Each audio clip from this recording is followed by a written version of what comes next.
Sejak 18 Desember 2018 silam, Habib Bahar bin Smith menjalani masa tahanan 3 tahun 3 bulan penjara. Seperti dilansir populis.id, Bahar dipenjara akibat aksinya melakukan penganiayaan terhadap 2 orang pemuda yang menurutnya mengejek karena berdandan seperti dirinya. Selain itu, Bahar juga menganiaya sopir taksi online karena dikabarkan menggoda almarhumah istrinya yang saat itu menjadi penumpang. Kini Bahar bin Smith sudah bisa menghirup udara segar. Ia dibebaskan dari masa tahanannya di Lembaga Pemasyarakatan Khusus Kelas 2A Gunung Sindur pada Minggu 21 November 2021.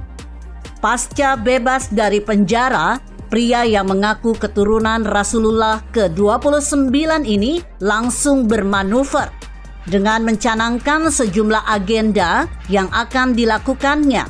Salah satu di antaranya adalah mengadakan safari dakwah untuk 1 tahun ke depan. Bahar akan melanjutkan perjuangan di bawah komando mantan Imam Besar FPI, Habib Rizik Syihab.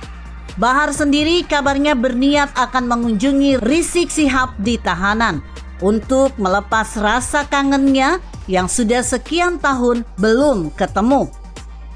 Bahar memang memiliki karakter serupa saat berdakwah, layaknya titisan Rizik. Retorikanya terkenal tegas dan berapi-api, khususnya dalam membahas isu-isu sensitif. Ia kerap dianggap seperti seorang panglima di tengah para pengikut Rizik. Ini membuktikan dengan perannya sebagai penggerak rangkaian aksi bela Islam yang digelar FPI. Kedekatan Bahar dan Rizik memang memiliki hubungan, di mana dirinya tampak begitu mengagumi sosok pentolan FPI tersebut. Saat Rizik dipenjara, Bahar dikabarkan begitu marah hingga mengirim surat kepada Rizik. Dirinya mengungkapkan permohonan maafnya karena tidak bisa berbuat apa-apa karena dirinya juga berada di balik jeruji. Ia juga menyebut dirinya sebagai sosok anak terhadap Rizik karena kedekatan serta kemiripan keduanya, khususnya terkait gaya berdakwah.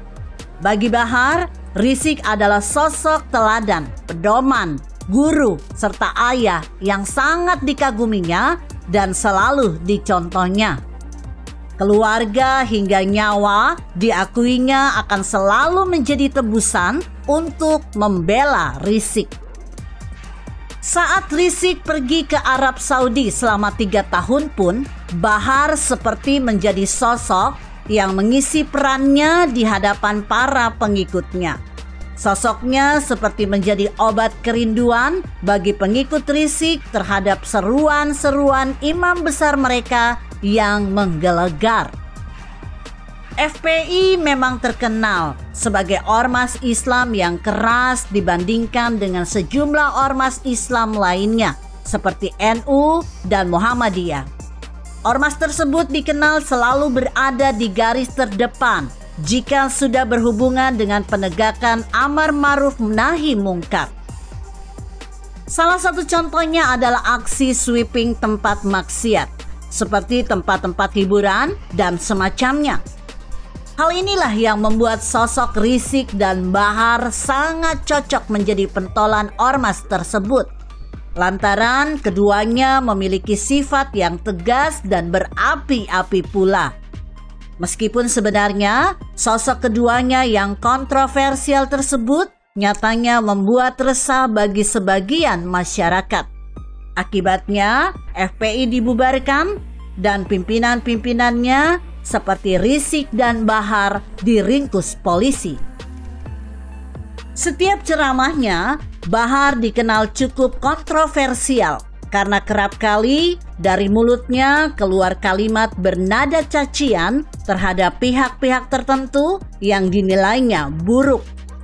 Salah satu yang pernah menjadi sasaran kecamannya adalah Presiden Jokowi karena dianggap menjadi pemimpin yang hanya menyejahterakan kaum non-muslim. orang Tionghoa, dan perusahaan asing. Rizik juga serupa dengan Bahar yang kerap mengecam pihak-pihak yang berbeda pandangan dengannya dengan mengeluarkan kata-kata kasar. Bahkan Jokowi pernah disebutnya banci. Belum lagi Pancasila dan Soekarno juga pernah disinggungnya dengan kata-kata ejekan hingga memicu putri sang proklamator Sukmawati melaporkannya ke kepolisian.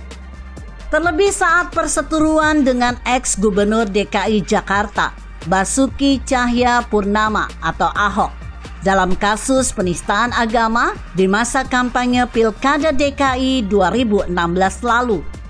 Bahar dan Riziklah yang menjadi penggerak hingga digelarnya aksi unjuk rasa. Puncaknya adalah pada aksi 212 pada 12 Desember 2016 silam. Aksi inilah yang menjadi tonggak yang berhasil menjebloskan Ahok ke penjara sekaligus membuatnya gagal memenangi pilkada terhadap Anies Baswedan. Yang pada akhirnya Anies terpilih jadi gubernur DKI Jakarta. Keduanya akan berjumpa kembali dan mungkin saja akan bergerak bersama-sama membangun sisa-sisa kejayaan mereka bersama FPI. Bahar kini sudah berstatus bebas dan tinggal menunggu Rizik yang masih menjalani sisa hukumannya. Usia Bahar terpaut muda, namun kematangannya sudah mampu untuk menjadikannya sosok penerus Rizik di masa depan. Selama menjalani hukuman di Lapas Cibinong, rupanya Bahar memiliki banyak pengikut. Pada umumnya pengikut Bahar adalah para napi dengan berbagai kasus, baik kriminal maupun narkoba. Politikus Gerindra Fadlizon pernah mengunggah foto Bahar sedang bersama puluhan napi, bertelanjang dada dan menggunakan kopiah putih lewat akun Twitternya pada 2020 lalu. Hampir sebagian besar napi bertato, sedangkan Bahar duduk di tengah mereka menggunakan topi dan jaket hitam. Jika melihat unggahan Fadlizon tersebut, terkesan bahwa Bahar memang identik dengan kekerasan. Sebenarnya apa yang dipertontonkan itu sangat baik. Artinya, Bahar mampu menyadarkan orang-orang di penjara menjadi taat beragama. Tapi tidak demikian image publik. Dakwah seperti itu juga dilakukan oleh Gus Miftah. Bahkan Gus Miftah sampai berani berdakwah di klub-klub malam, di mana para PSK ikut di dalamnya mendengar ceramah Gus Miftah. Dan tidak sedikit mereka sadar yang kemudian merubah cara hidupnya lebih mendekatkan diri kepada Allah Subhanahu wa Ta'ala. Berbeda dengan Bahar Smith, image yang muncul justru lebih dekat dengan kekerasan yang menimbulkan keonaran dan keresahan di tengah masyarakat. Begitu kira-kira. Bagaimana pendapat Anda? Jika Anda berpendapat lain, berikan komentar Anda di kolom komentar. Saya Emma, Karisma 90.